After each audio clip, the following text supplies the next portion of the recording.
Welcome to another episode of Mastermind Bites. Hi, my name is Fong. I'm an entrepreneur, business strategist, real estate investor, speaker, and also a best-selling author. And every single day, I have the opportunity to help others unlock the potentials and guide them to succeed.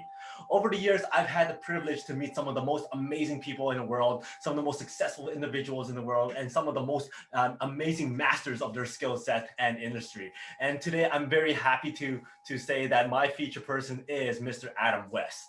Now, Adam West is famously known for the 1966 version of Batman, and some people will go, "Ooh, that's not exactly the Batman that I have in mind. That's very campy. It's very childish." But the thing is, I have a big respect for Adam West because if it wasn't for him playing Batman at that time, Batman would not be the same as we know it today. I'm a huge Batman fan, and I recognize the fact that, and I respect the fact that Batman always had a time and place, and the way he portrayed Batman at the time was the right time, the right place, and the right audience, and it was exactly what the audience needed, and he put Batman on the map. And if it wasn't for him, I may or may not be a big Batman fan today. So I highly respect him. I highly am full of gratitude for him playing Batman, and I grew to actually like some of the stuff that he did with the Batman character and really respect the way he took it. Now, the thing is, there's a few things that I really admire about Adam West. And the very first thing was he's always remained an optimist. He always looked on the good side of things. He always looked for opportunities. He always looked on how to see things in a better light. And one of those challenges that he had was as playing Batman for as long as he did, he the biggest challenge was being typecasted as Batman. And sure enough, he had a period of time where everybody just saw him as Batman and they couldn't cast him in anything else. So what he did was he just went on and found the good things in life. He went in and did theater. He went in and did commercials. He did more dramatic roles. He took whatever he could. He even did dinner theater. He just became that person with a good attitude and kept on looking for different things to work on. Then he went to voiceovers. And funny thing is, it was because of the way he portrayed Batman and how he created a whole bunch of fans of that generation of kids, that it was the people who grew up watching him that eventually put him into a role that really magnified his second career, which is with voiceovers and voice acting. And that's how he landed the role of Family Guy Mayor West, because Seth MacFarlane, who was a huge fan of Batman 1966, was a huge fan of Adam West and wanted him to become the Mayor Quahog in Family Guy. And the thing is, the second thing I really learned about Adam West is the fact that he never really took himself that seriously.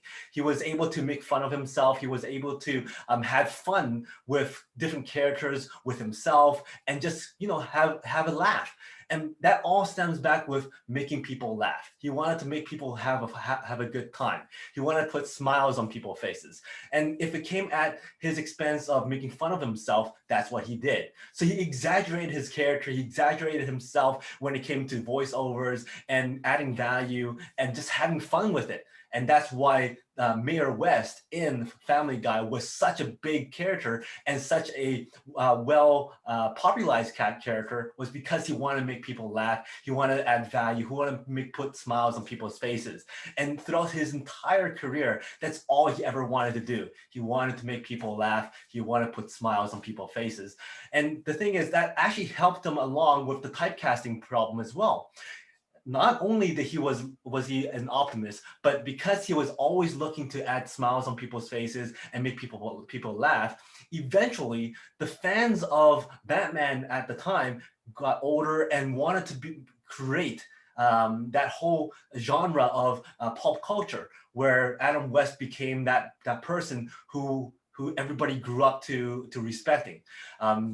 Everybody wanted to know him. Everybody wanted to hear his stories about Batman. So the thing is, he eventually just embraced it because he knew his fans wanted it. He knew that people wanted to hear his story. He knew that people wanted to know him because of who he portrayed before as Batman. And that's why he just embraced that character.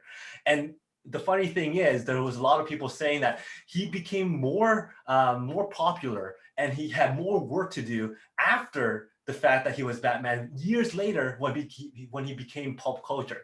And that was absolutely amazing because he really helped a big generation of kids with morale and education, and also teaching them the goods and bads of everything as well. And those kids eventually became the people that wanted him in their lives as that mentor, as that pop culture figure. So that was something else I thought was absolutely amazing, that he embraced what people wanted. He embraced the character he had before. And because he embraced it, he never looked back. He never looked back and go, what if I never was Batman? Would my life be better? He never considered that because he was always an optimist. And then he asked himself the question, how many people in their lives would have the opportunity to play a signature character?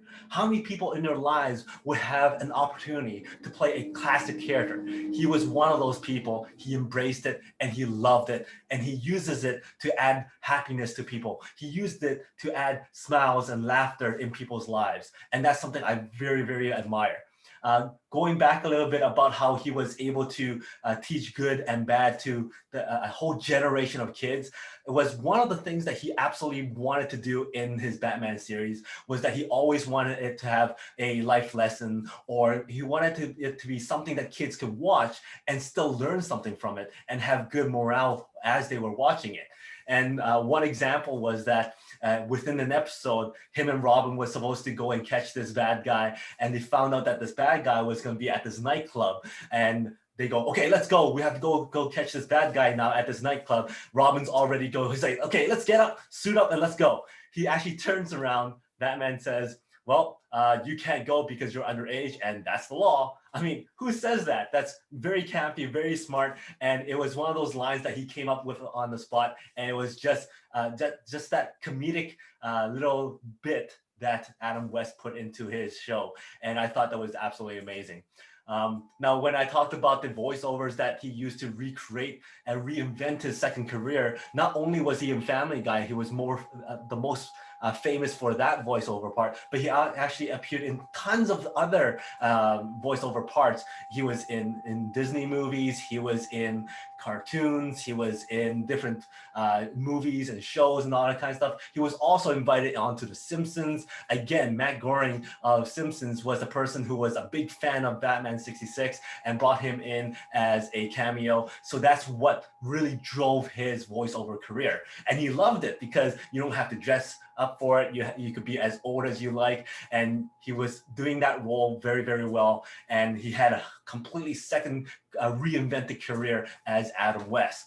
So the thing is, he's done so many different things. And the thing is, one of the other lines he had was, of what use is a dream if not a blueprint for courageous action? And he constantly took action. He took that dream of his of becoming famous, become current. He loved being relevant and current with his fans. He kept on reinventing himself, kept on pushing, kept on being an optimist, and kept on taking courageous action, and made an amazing career out of his life. And he added so much laughter, so many smiles on people's faces, that I thought that he was a great role model for many, and he was a great model for those who were a fan of Batman, and he was a great model for many afterwards as well. So that's why I picked him as a feature for this Mastermind Bites. I love listening to his stories. I love listening to some of the interviews he did, and I was very, very fortunate to get to meet him for a photo, and it was an amazing experience. So until next time, today is the day to unlock your potential. I'll see you later.